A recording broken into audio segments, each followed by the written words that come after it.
마태복음 13장 3절에서 9절. 예수께서 비유로 여러 가지를 그들에게 말씀하여 이르시되, 씨를 뿌리는 자가 뿌리러 나가서 뿌릴새 더러는 길가에 떨어짐에 새들이 와서 먹어버렸고, 더러는 흙이 얕은 돌밭에 떨어짐에 흙이 깊지 아니하므로 곧 싹이 나오나, 해가 돋은 후에 타서 뿌리가 없으므로 말랐고, 더러는 가시떨기 위에 떨어짐에 가시가 자라서 기운을 막았고, 더러는 좋은 땅에 떨어짐에 어떤 것은 100배, 어떤 것은 60배, 어떤 것은 30배의 결실을 하였느니라. 귀 있는 자는 들으라 하시니라. 아멘.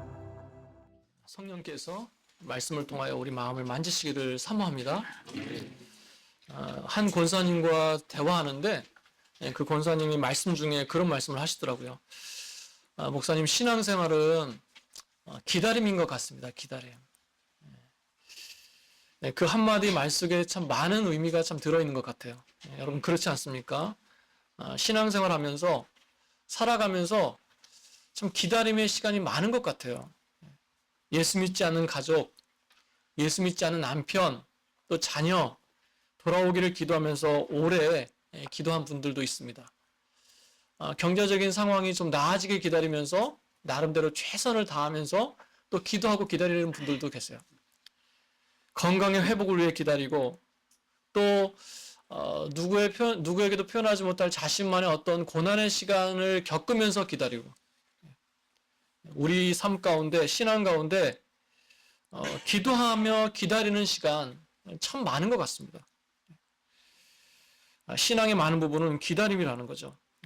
그런데요, 이 기다림의 시간이 길어지면 우리에게 나타나는 모습이 있습니다. 불안함이 생겨요, 불안함이. 교회를 찾는데 교회가 자꾸 안 나오면 불안함이 생기는 것처럼 불안함이 생깁니다.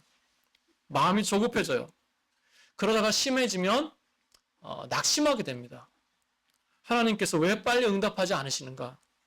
하나님의 때는 도대체 언제 임하는가? 하나님께서 나의 기도를 들으시는 건 맞는가? 라는 생각이 들면서 하나님에 대한 섭섭함이 생기기도 한다는 거죠. 그럴 때 마치 그런 거 있죠. 하나님께서는 담 저편에서 그냥 서서 나를 지켜만 보시는 것 같은 거예요. 침묵하시는 것 같습니다. 그러면서 이대로 있다가 실패하는 거 아닌가? 그냥 이 모양 이 꼴로 있다가 끝나는 것 아닌가? 그런 답답함과 걱정에 붙들릴 때가 있더라는 거예요. 그걸 뒤돌아보면요, 그런 어려움은 이렇게 겹쳐서 올 때가 많은 것 같아요. 건강도 힘든데 경제적으로 힘들고요. 또 신앙적으로도 영적으로도 힘든데 관계가 깨어지고요. 이렇게 몰아듯이 오는 경우가 많아요. 그래서 힘들 때 어떤 일이 터지면 어떻습니까? 가슴부터 철렁해요. 내가 이거를 이길 수 있을까? 또 내가 어떻게 이겨내야 되나? 그런 답답함과 염려 가운데 있을 때가 있다는 것입니다. 여러분, 그런데요, 예수님의 제자들도 그랬던 것 같습니다. 예수님이 2년 반 동안 3년 동안 공생의 기간 동안에 2년 반을 열심히 제자들이 따라다녔어요. 그냥 따라다녔습니까? 온갖 치유와 기적을 가장 가까이에서 생생하게 체험하면서 따라다녔어요. 예수님의 그 생명력 있는 그 생생한 말씀을 라이브로 옆에서 들으면서 따라다녔습니다. 참 대단한 시간을 예수님과 보냈어요. 그런데 기다림의 시간이 길어지니까 불안해졌습니다. 의구심이 생겼어요. 도대체 언제까지 이렇게 떠도는 인생을 살아야 되는가? 예수님께서 예루살렘에 가셔서 왕으로 세워지긴 세워지는 건가? 하나님의 나라가 오긴 오는 건가? 그런 의심과 불안한 마음이 싹트기 시작했다는 것입니다. 심지어 예수님이 뭐라고 하십니까? 표적을 구하는 사람들에게 요나의 표적밖에는 너희에게 보여줄 게 없다, 이런 말씀도 하시고요. 아직은 제자들이 도저히 이해되지 않는 부분인데 십자가에 대해서 말씀하시면서 곧 죽을 것처럼 말씀하시는 거예요. 곧 자신들을 떠날 것처럼 말씀하세요. 그러니까 그런 얘기를 들을 때마다 이해도 되지 않을 뿐더러 자꾸 마음이 불안한 거예요. 의구심이 드는 것입니다. 바로 그때 예수님께서 오늘 본문의 이 씨 뿌리는 비유의 말씀을 그들에게 전해주시는 거예요. 우리가 수없이 들어서 너무나도 잘 알고 있는 비유예요. 마음밭이라든가 마음밭을 짓게 된다라든가 여러 가지 말씀들이 많이 있는데 그 중에 중요한 것이 한 가지가 있습니다. 중요한 메시지가 하나 있어요. 하나님의 나라는, 하나님의 때는 반드시 온다라는 것입니다. 하나님의 때는 온다는 거예요. 여러분, 그래서 무엇인가 기다리면서 우리가 낙심과 염려에 붙들리고 불안에 붙들리게 될 때 우리가 이 말씀을 통해서 더 집중하고 붙잡아야 될 것들이 있다는 거예요. 그 중에 세 가지가 있습니다. 오늘 마태복음 13장의 비유를 보면 비유의 뼈대가 되는 단어가 세 가지가 나와요. 뭡니까? 씨앗과 밭과 씨 뿌리는 농부예요. 이 세 가지의 핵심 단어를 통해서 예수님께서 비유를 하고 계시는 거거든요. 첫 번째입니다. 우리가 오래 기다릴 때, 그래서 무엇인가 더디 이루어지는 것 같아서 불안하고 걱정이 많아질 때, 그때 무엇을 붙잡아야 돼요? 씨앗을 붙잡아야 됩니다. 여러분, 이 씨앗은요, 우리가 잘 아는 것처럼 말씀을 의미합니다. 제가 여러 번 나눴던 말씀이에요. 참 좋아하는 말씀인데, 시편 107편 19절부터 20절에 이런 말씀이 있습니다.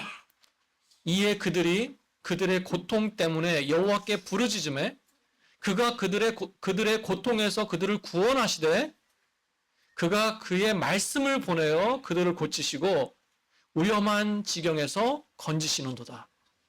시편 107편입니다. 내가 고통 때문에 하나님께 막 부르짖었어요. 하나님 살려주세요. 나를 좀 구원해주세요. 마음이 무너지고 위급함을 당해서 그 고난 가운데 있을 때 하나님께 구해달라고 부르짖었습니다. 그랬더니 하나님께서 외면하지 않으시고 응답하시고 구원하셨어요. 그런데 그 구원의 방법을 자세히 들여다보면 뭐라고 말씀합니까? 말씀을 먼저 보내셨대요. 말씀을 보내어 그들을 고치시고, 그러니까 말씀을 먼저 보내셨다는 거예요. 우리가 생각할 때 어려움이 있으면 먼저 구해지기를 구하잖아요. 해결되기를 구하지 않습니까? 나를 먼저 고치는 게 먼저 아닙니까? 우리가 그렇게 기도해요. 하나님, 나를 구원해 주세요. 이 문제를 치워주세요. 우리가 그렇게 기도합니다. 그런데 말씀은 그렇게 얘기하고 있지 않아요. 하나님께서 나에 대해 가장 먼저 취하는 조치가 뭐냐면 가장 먼저 말씀을 보내신대요. 그 말씀을 보내신 다음에 그들을 고치시고 그들을 위험한 지경에서 건지시더라는 것입니다. 이게 아버지의 방법이고요. 순서라는 거예요. 놀랍지 않습니까? 문제의 해결이 먼저가 아니라 말씀을 보내신다. 그러니 이 말씀이 얼마나 중요한 거예요. 중요하니까 먼저 보내신 거 아니겠습니까? 그것이 정말 나를 살릴 수 있으니까, 나를 살리니까 먼저 보내시는 거예요. 여러분, 굉장히 중요합니다. 여러분, 그래서요, 혹시라도 우리가 그 보내신 말씀을 놓치고 살고 있지 않나, 이거 우리 생각해 봐야 돼요. 가장 중요한 것을 놓치는 것일 수 있다는 것입니다. 반대로요, 내게 어떤 어려움이 있다면, 그래서 내가 기도하고 있다면 분명히 하나님께서 나에게 먼저 보내주시는 말씀이 있다는 거예요. 그 말씀이 나에게 있다는 것을 우리가 기억해야 된다는 것입니다. 그리고 그 말씀 찾기를 구하고요, 노력해야 된다는 거예요. 하나님께서 왜 먼저 말씀을 보내십니까? 그 말씀은요, 생명력이기 때문에 그래요. 생명력. 말씀은 생명력입니다. 왜 씨앗에 비유했습니까? 씨앗은 생명력이에요. 생명력. 하나님의 말씀은 생명력 자체입니다. 그 말씀으로 나를 지으셨고 그 말씀으로 나를 부르셨고 심지어 그 말씀 자체가 하나님이세요. 요한복음 1장 1절에 뭐라고 얘기하고 있습니까? 태초에 말씀이 계시니라. 이 말씀이 하나님과 함께 계셨으니 이 말씀은 곧 하나님이시니라. 말씀이 하나님이시래요. 얼마나 생명력이 있겠어요. 여러분, 여름이라 수박 많이 드시죠? 수박씨 있잖아요. 수박씨. 그 수박씨가 너무 작지 않습니까? 근데 그 수박씨를 심을 때 그 수박씨를 이렇게 압력으로 누르는 흙의 무게가요, 수박씨 무게의 20만 배래요. 20만 배. 20배가 아니라 200배가 아니라 20만 배래요. 여러분 믿겨지십니까? 제가 궁금한 건 못 참잖아요. 그래서 제가 막 찾아봤습니다. 보통 씨앗의 가벼운 씨앗의 무게가 한 10mg 정도 된대요. 그리고 그 씨를 덮는 흙의 부피를 제가 한번 그냥 제 개인적인 생각으로 헬프 갤런 정도 우유 팩 정도로 생각했어요. 그래서 그걸 따져보니까 예, 한 178만 미리그램 정도 돼요. 그러니까 약 18배 정도 된, 18만 배 정도가 됩니다. 그러니까 예전에는 수박씨를 더 깊고 넓게 심었대요. 그러니까 흙의 무게가 더 많을 거라는 거죠. 그러니까 20만 배 맞습니다. 그 20만 배 흙을 뚫고 나오는 것이 뭐예요? 씨앗의 힘이에요. 생명력이에요. 말씀은 마치 씨앗과 같다는 거예요. 그래서 말씀은 생명력 있고 살아있습니다. 히브리서 4장 12절에 뭐라고 말씀합니까? 하나님의 말씀은 살아있고 활력이 있어 좌우의 날선 어떤 검보다 예리하여 혼과 영과 및 관절과 골수를 찔러 쪼개기까지 하며 살아있어요. 말씀은. 그래서 그 생명력 있는 말씀을 우리에게 가지라고 말씀하십니다. 에베소 6장 17절에 구원의 투구와 성령의 검 곧 하나님의 말씀을 가지라. 말씀을 가지라. 생명력 있는 말씀을 가지라는 거예요. 여러분 그런 이야기도 많이 들어보셨잖아요. 기독교를 공격하기 위해서 기독교의 어떤 허구를 증명하기 위해서 성경을 보기 시작했다가 말씀을 보다가 하나님을 만나고 예수 믿게 됐어요. 또 그냥 힘들어서 지쳐서 정말 너무 어려워서 지나가다가 찬송 소리가 교회에 들렸다가 선포되지는 말씀을 통해서 그 마음이 변하고 그 인생이 변하는 그런 스토리. 정말 세상에서 용서받을 수 없는 아주 극악한 죄인이었는데 감옥에 넣어져 있는 그 성경책 한쪽을 보고 하나님을 만나서 그 인생이 바뀌게 되는. 무엇입니까? 다 말씀의 힘이라는 거예요. 말씀이. 변할 것 같지 않았고 변할 수 없을 줄 알았던 그 심령에 생명의 말씀이 떨어지니까 살아계신 하나님을 만나게 되고 그 성품과 인격이 그 영이 바뀌더라는 것입니다. 여러분 순전히 말씀 자체만으로도요 그 심령이 살아나더라는 거예요. 여러분 기다릴 때 하나님이 멈추게 하실 때 무엇보다 이 생명력 있고 살아있는 우리가 말씀에 붙들려야 될 줄로 믿습니다. 아멘. 더욱 말씀에 집중해야 될 줄로 믿습니다. 여러분 그것이 나를 살리는 것이고요. 나를 건지시고 구원하시는 시작이라는 것입니다. 그래서 하나님께서 어떻게 하시느냐? 말씀을 우리에게 주세요. 그래서 말씀은 생명력이라고 그랬죠. 그 생명력 있는 말씀과 내 심령이 동일하게 하세요. 그러니까 말씀의 생명력이 나의 생명력이 되게 하신다는 것입니다. 시간이 지나면 지날수록 그 말씀의 생명력과 나의 영혼의 생명력이 동일하게 하신다는 거예요. 그러면 우리가 해야 되는 것은 무엇입니까? 매 순간순간 끊임없이 말씀을 채워넣기를 힘써야 된다는 거예요. 내 영혼에, 내 심령에 생명력 있는 말씀을 집어넣고 그 말씀을 집중하는 것. 바로 그것이 우리가 말씀의 생명력을 가질 수 있는 이유라는 것입니다. 사랑하는 여러분, 그래서 제가 또 말씀드립니다. 앞으로 수십 번 말씀드릴 거예요. 정석은 없습니다. 다른 길은 없어요. 정석은 말씀 붙들고 따라가는 것입니다. 말씀 붙들고 따라가는 거예요. 목회자 의지하지 마세요. 사람 의지하지 마십시오. 어떤 훌륭한 시스템 의지하지 마세요. 분명히 그것은 또 다른 실망과 또 다른 기다림의 시간을 줄 수 있습니다. 말씀 붙들고 가시길 바랍니다. 여러분 누구라도요 기다림의 시간이 있어요. 그렇죠? 아무리 믿음이 좋아도요 인생에 굴곡이 있습니다. 심령이 약해지는 것 충분히 있을 수 있어요. 누구라도 그럴 수 있습니다. 거기까지는 똑같아요. 하지만 그 심령에 무엇을 채우느냐, 무엇을 채우기 위해 힘쓰느냐가 바로 승부를 가르게 되는 것입니다. 거기에서 차이가 나는 거예요. 여러분 말씀을 채우시기 바랍니다. 아멘. 특별히 나에게 주신 약속의 말씀, 생명의 씨앗을 발견하고 채우시길 바랍니다. 아멘. 내 영혼에 그 생명력 있는 말씀을 자꾸 집어넣을 때 내가 살아나고 이길 수가 있습니다. 그래서 이 말씀이 선포되는 말씀이 있는 예배 자리에 계속 나와야 되는 거예요. 어떻게든 말씀에 대한 소문. 제가 이번 주에 참 너무 감사하고 좋았어요. 우리 로마서 시작하면서 금요일에 하는데 지금 같지는 않지만 그래도 가득 차게 오셨어요. 그래서 제가 느낀 게 뭐냐면 말씀에 대해서 사모함이 있으시구나. 너무 감사한 것입니다. 건강한 것입니다. 교회가 건강한 거예요. 자꾸 말씀 안에 거하는 그런 노력들과 열정들이 우리 속에 있어야 될 줄로 믿습니다. 또 한 가지 여러분에게 말씀을 나누고 싶은 것은 우리에게 주신 순간순간 우리에게 주시는 말씀들이 있어요. 그런데 우리 삶을 뒤돌아보면 내 인생을 통해서 나 개인에게나 우리 가정에게나 계속해서 반복적으로 주시는 약속의 말씀이 있어요. 한번 찾아보십시오. 분명히 있습니다. 늘상 내 삶에 힘들 때나 어떤 때나 기준이 되게 하시는 말씀이 있어요. 내 인생을 통해 변함없이 주시는 말씀. 내가 너를 지킬게 라든가 내가 너를 놓지 않을게. 내가 너의 가정을 온전히 구원할게 라든가 내 인생을 통해서 계속 반복해서 주신 약속의 말씀이 있습니다. 변함없이 주시는 그 약속의 말씀. 여러분 그 말씀 붙들고 가시기 바랍니다. 그것이요. 그 말씀에 대해서 흔들리지 마세요.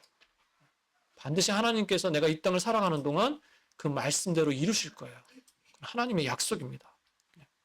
자, 두 번째로 우리가 오래 기다릴 때 무엇인가 더디 이루어지는 것 같아서 불안하고 걱정이 많아질 때 또 무엇을 붙잡아야 됩니까? 밭을 붙잡아야 돼요. 밭을 점검하고 집중해야 됩니다. 이 밭은요, 우리가 잘 알고 있는 것처럼 마음밭입니다. 마음밭. 오늘 본문 말씀에 네 가지 밭을 말씀하고 있죠. 길가에 있는 밭, 돌짝밭, 또 가시밭, 옥토밭. 이 네 가지 밭입니다. 우리가 잘 알고 있는 것처럼 이 네 가지 밭은 우리의 영혼의 태도를 말씀하고 있어요. 우리 심령의 태도를 말씀하고 있습니다. 요즘 날씨가 참 좋은데 비가 참 안 오는 것 같아요. 그죠? 시애틀은 참 비가 많이 옵니다. 많이 오는 편입니다. 비가 왔을 때 밖에다가 그릇 두 개를 던져놨어요. 그런데 그릇 하나에는 물이 가득 고여 있고요. 또 다른 그릇에는 물 묻은 흔적만 있습니다. 왜 그랬을까요? 무엇이 문제였을까요? 큰 그릇, 작은 그릇, 그릇의 크기가 문제였을까요? 아닙니다. 그릇 하나는요, 그 그릇의 입구가 하늘을 향해 활짝 벌려 있었고, 또 다른 그릇은 이렇게 땅에 엎어져 있었던 거예요. 결국 문제는 그릇의 문제가 아니라 그릇의 태도의 문제였다는 거예요. 동일하게 비가 내렸는데 그 그릇의 태도, 그 그릇의 자세 때문에 물을 받느냐, 받지 못하느냐가 결정됐다는 것입니다. 여러분, 우리가 아무리 힘들어도요, 내가 하나님 앞에서 나의 태도를 바르게 하면 분명히 열매가 있습니다. 하나님 앞에서 나의 태도와 나의 중심을 바르게 하면 반드시 거둬들이는 열매가 있다는 거예요. 그릇의 차이가 아닙니다. 여러분, 우리는요, 항상 그릇의 차이만 논해요. 뭐가 잘못됐을 때, 안 됐을 때, 나는 그릇이 작은가 봐. 우리 가족은, 우리 집은 작은 그릇인가 봐. 내 환경은 작은가 봐. 내 육신은 연약한가 봐라고 말하고 있다는 거예요. 여러분, 그러나 그릇이 커야 큰 은혜를 받는 것이 아니라 그릇의 태도를 바르게 해야 우리가 은혜 받습니다. 어떤 태도요? 받아들이는 태도요. 믿음을 받아들이는 태도가 열매를 준다는 것입니다. 믿음은 수용성이다 라고 하는 말이 있어요. 믿음은 수용성이다. 다시 말하면 믿음은 받아들이는 것이다 라는 거죠. 여러분, 사무엘이 왜 하나님의 위대한 종이 될 수 있었습니까? 사무엘은 이렇게 고백하고 있어요. 말씀 속에. 주여, 말씀하옵소서. 주의 종이 듣겠나이다. 말씀하옵소서. 종이 듣겠나이다. 무슨 뜻입니까? 주께서 말씀하시는 거 다 나의 말씀으로 내가 받아들이겠습니다. 수용하겠습니다. 바로 그런 뜻이에요. 바로 이 태도가 사무엘을 위대한 선지자로 만들었던 거예요. 여러분, 다윗이 위대한 그릇으로 태어났습니까? 아니라고 그랬죠. 큰 그릇으로 태어났습니까? 아니에요. 다윗은 시편에서 이렇게 고백하고 있습니다.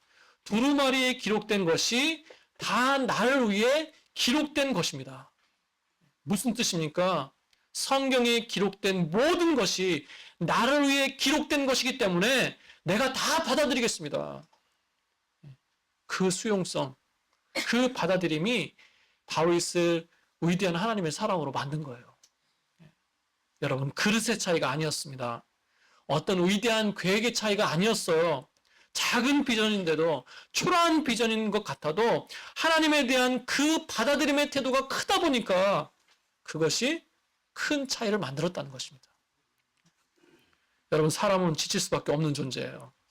말씀에서 소년이라도 피곤하며 곤비하며 장정이라도 넘어지며 쓰러진다고 그랬습니다. 똑같아요. 다 거기서 거기에요. 그런데 어떤 사람이 새 힘을 얻는다고요? 오직 여호와를 앙망하는 자가 새 힘을 얻는다. 앙망한다는 뜻은 무엇입니까? 하나님을 신뢰한다는 뜻이거든요. 하나님을 신뢰한다는 것은요, 하나님이 하시는 것을 다 나의 것으로 받아들이겠다는 믿음의 태도예요. 힘들고 지칠 때, 피곤하고 낙심이 될 때 나도 모르게 터져나오는 실망과 원망이 아니라 오히려 아버지, 비록 힘들지만 이 힘든 것까지도 하나님께서 나에게 주신 것을 내가 받아들이겠습니다. 이 시간조차 하나님께서 주신 것인 줄로 내가 알기 때문에 이 이후에 하나님이 인도하실 것도 내가 믿습니다. 바로 그게 믿음의 태도라는 거예요. 여호와를 앙망하는 것입니다. 어려움을 당한 가정을 신방하다 보면 그 위로하고 격려하려고 갔는데 위로 받고 오는 경우가 많아요. 그런 때가 있습니다. 그 고백과 태도 속에서 참 위로를 받아요. 힘을 얻습니다. 얼마 전에 사랑하는 가족을 하나님 품으로 먼저 보냈어요. 얼마나 힘들겠습니까? 근데 얼마 지나지 않아서, 불과 몇 주 지나지 않아서 또 사랑하는 가족을 또 부르셨어요. 참 얼마나 힘들겠어요. 그런데 또 몇 주 있다가 건강진단을 받았는데 암이 재발된 걸 발견했어요. 암이. 이 실제로 있었던 일입니다. 가까이 계신 한 권사님이신데.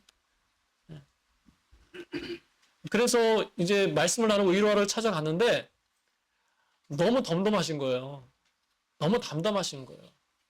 그러면서 그런 고백을 하시는 거예요.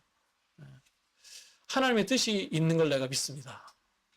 하나님이 하실 걸 내가 믿습니다. 그 긴 이제 투병 생활을 앞에 놓고 정말 담대하게, 담담하게 하나님은 나의 하나님이시고 하나님께서 나에게 이런 시간을 주시는 의미가 있음을 내가 압니다. 대단한 믿음 아닙니까? 오히려 감사하다는 거예요. 여러분, 부정적인 생각이 그 안 좋은 상상들이요, 내 심령을 죽일 때가 많아요. 이스라엘 백성이 그 원망의 소리 이해할 수 있습니다. 얼마나 힘들었겠어요. 그 뜨거운 광야, 저도 한번 걸어봤어요, 거기를. 이스라엘 백성이 걸었을 만한 그 광야를 걸어봤습니다. 버스에서 내려서. 근데 참 덥고 힘들어요. 40년 동안 그 광야 생활을 하면서 원망할 수 있겠죠. 그런데 어떻게 하십니까? 하나님이 기뻐하지 않으시죠. 그리고 이렇게 말씀하십니다. 니들이 원망한 대로 그대로 갚을게. 참 두려운 말씀 아닙니까? 여러분, 믿음은요, 믿음의 마음에, 우리의 마음의 태도를 하나님 앞에 바로 하는 것입니다. 복잡한 생각들, 상념들 많죠. 부정적인 생각들, 염려하는 것들 많죠. 그것에 마음을 빼앗기지 않는 거예요. 그것에 동의하지 않는 거예요. 그럴 때마다 감사함으로 이기는 것입니다. 감사가 안 나올 때도 감사하세요. 입을 악물고 어이구 감사합니다. 정말 감사한 것인지 아닌지 모르겠지만 분명한 것은요, 감사합니다라고 하는 그 의지, 그 속에는 하나님을 향한 믿음의 의지가 있는 거예요. 여러분, 감사가 왜 능력인 줄 아십니까? 감사는 분명한 대상이 있어요. 하나님이라고 하는. 그리고 감사는요, 그 모든 것이 하나님께서 하신 것이라고 하는 하나님의 주권을 인정해 드리는 거예요. 그래서 감사하는 것 자체는 능력입니다. 마가복음 11장 24절에 이렇게 말씀합니다. 그러므로 내가 너희에게 말하노니 무엇이든지 기도하고 구하는 것은 받은 줄로 믿으라. 받을 줄로 믿어라. 이렇게 말씀하고 있잖아요. 이미 받은 줄로 믿으라. 이미 받은 줄로 믿어라. 받은 줄로 믿고 미리 믿고 나가는 그 마음의 태도, 여러분 그것은 믿음입니다. 믿음. 여러분 기다림의 시간을 통해서 그 기다림의 시간에 내 마음밭을 좀 갈면서요. 내 믿음에 성장하는, 오히려 하나님 앞에 감사함으로 나감으로 내 믿음이 성장하는 그런 역사가 저 여러분에게 있으시기를 축원합니다. 마지막 세 번째입니다. 우리가 오래 기다릴 때, 무엇인가 더디 이루어지는 것 같아서 불안하고 염려될 때 씨 뿌리는 농부를 붙들어야 됩니다. 씨 뿌리는 농부는 누구죠? 하나님이시죠. 하나님이십니다. 그러므로 다시 표현합니다. 다시 얘기하면 주도권을 하나님께 맡기면 열매를 맺습니다. 주도권을 하나님께 맡기면 열매를 맺습니다. 오늘 본문 말씀 속에 참 이상한 농부가 등장해요. 이 농부는요, 씨를 아무데나 막 뿌립니다. 뭐 세상에 이런 농부가 어디 있겠어요. 씨가 얼마나 비싸고 귀한 것인데 아무데나 막 뿌려요. 우리 한국의 부지런한 농부들 같으면 이렇게 하지 않았을 거예요. 그런데 왜 낭비하듯 뿌렸습니까? 실수였나요? 아닙니다. 일부러 그랬다는 거예요. 일부러. 예수님 당시에 이스라엘 땅은요, 우리가 생각하는 것처럼 뭐 옥토가 있고 또 길가밭이 있고 가시밭이 있고 돌짝밭이 있고 이렇게 구분되어 있지 않았어요. 이 네 가지 밭이요, 다 섞여 있었어요. 정리가 되어 있지 않았다는 것입니다. 그래서 당시에 농부들이 농사를 지을 때 어떻게 했냐면 씨앗을 등에 매요. 등이나 이 옆에 맵니다. 그리고 그 끝에 구멍을 뚫어요. 그리고 그걸 들고 다니면서 옥토가 나오면 그걸 열어서 씨를 뿌리고요. 돌짝밭이 나오면 그것을 이렇게 잡습니다. 그래서 씨가 떨어지지 않게 하는 거예요. 열었다 닫았다 하면서 씨를 뿌렸다는 거예요. 그러니까 무슨 말입니까? 농부가 충분히 씨 뿌리는 걸 잘 뿌릴 수 있도록 조절할 수 있었다는 거예요. 그런데 그러지 않았다는 것입니다. 그러니까 실수가 아니었다는 거예요. 그렇다면 왜 예수님께서는 그 농부들의 그 생활을 알고 있는 이스라엘 백성 이런 비유를 하셨습니까? 바로 씨 뿌리는 농부는 일부러 그렇게 하고 있어요. 일부러 네 가지 밭에 씨를 뿌리고 있는 거예요. 그 이유가 무엇입니까? 바로 농부가 이 네 가지 밭을 다 사용하기 위함이래요. 이게 마음에 다가오십니까? 하나님께서는 농부는 길가도 밭으로 만들고 싶어서, 돌짝밭도 밭으로 만들고 싶어서, 가시떨기 밭도 밭으로 만들고 싶어서 일부러 씨를 뿌렸다는 거예요. 실수가 아니라는 것입니다. 그래서 언젠가 씨를 뿌리고 갈고 없다 보면 어떻게 된다는 거예요? 결국 그곳이 옥토가 된다는 거예요. 옥토가 되기를 기대한다는 거예요. 바로 농부 자신의 의지, 바로 우리 아버지 하나님의 의지를 말씀하고 있는 것입니다. 여러분, 밭의 성질도 참 중요하죠. 우리가 다 잘 받아들이는 옥토가 되어야 될 텐데, 솔직히 인정하면 글쎄요, 나는 그렇게 좋은 밭인 것 같지 않습니다. 예수님의 비유가 참 너무 정확해요. 여러분, 우리 마음은요, 우리의 삶의 태도는요, 이 네 가지 밭이 다 섞여 있습니다. 혼재되어 있어요. 내가 옥토 같다가도요, 어떨 때는 참 강팍한 돌짝밭 같을 때가 있어요. 내가 옥토인 줄 알고 살았는데 어느 순간에 보니까 막 다른 사람을 찌르는 그런 가시밭 같은 심령일 때가 있더라는 것입니다. 나는 옥토라고 생각했는데 어느덧 오래 밟고 다녀서 딱딱해진 길가밭처럼 내 심령이 무뎌지고 딱딱해져 있더라는 것입니다. 여러분, 누구도 완전하지 않습니다. 다 섞여 있습니다. 아직 많이 부족하다는 것입니다. 여러분, 그런데 감사한 것은, 너무나 감사한 것은 이런 나의 밭의 성질보다 더 중요한 것이 있는데 바로 하나님의 의지라는 거예요. 어떤 의지요? 나를 옥토로 만드시겠다는 의지. 나를 사용하시겠다는 의지. 나를 갈아서 엎으셔서 다듬으시겠다고 하는 그 하나님의 의지. 그게 더 중요하다는 거예요. 그걸 이 비유를 통해서 하나님께서 말씀하고 계시는 거예요. 그래서 농부 되신 하나님은요, 오늘도 돌짝밭 같은 내 심령에 씨를 뿌리고 계세요. 말씀의 씨를. 예. 여전히 씨를 뿌리고 계세요. 여러분, 낭비가 아니라는 거예요. 우리 아버지의 의지예요, 의지. 얼마나 감사합니까? 밭에 상관하지 않으시겠대요. 나를 결코 놓지 않으시겠대요. 포기하지 않으시겠대요. 내가 더럽고 추하다고 치우시지 않으시겠대요. 나에 대하여, 내 인생에 대하여 쓸만한 옥토로 만드시는 것. 그것이 우리 아버지의 선한 의지라는 것입니다. 여러분, 지금 나를 한번 뒤돌아보세요. 나 스스로 뒤돌아보세요. 그래도 많이 바뀌지 않았습니까? 이만큼 온 것도 참 사람 되지 않았습니까? 나 같은 사람을 놓지 않으시고 지금까지 오게 하셔서 많은 부분 옥토로 만드신 거 참 감사한 일입니다. 감사한 은혜예요. 여러분, 아브라함은요, 밭이 그렇게 좋다고 할 수 없는 사람이었어요. 100세 노인이었습니다. 연약한 밭이었어요. 참 오래 기다려서 희망이 없어 보이는 그런 밭이었습니다. 그런데 하나님께서 그 무기력한 밭에 찾아오셔서 뭐라고 말씀하십니까? 내가 너를 통해서 수많은 자손을 줄 것이다. 이렇게 말씀하세요. 그 내용이 나와 있는 창세기 18장 말씀을 보면 참 감동이 있습니다. 영어 성경을 보면요, I will 이렇게 나와요. I will. 뭐죠? 말하는 사람의 의지예요. 화자의 의지를 말하는 거죠. I will. 내가 하겠다. 내가 할 것이다. 이런 뜻입니다. 그런데 그 하나님의 의지, 그 18장 안에요, 그 말이 8번이나 반복돼요. 8번이나. 내가 이루리라. 내가 이루리라. 내가 이루리라. 내가 이루리라. 내가 이루리라. 너의 연약한 그 마음, 너의 무기력한 그 밭의 성질에 상관없이 내가 이루리라. 하나님의 의지예요. 하나님께서 이루시겠다는데 누가 막을 수 있습니까? 하나님이 주시겠다는데, 해결하시겠다는데 누가 막겠어요? 여러분, 우리의 연약한 밭을 하나님께서 하시겠대요. 하나님께서 하시겠다는데 내가 안 된다고 고집 부릴 수 있습니까?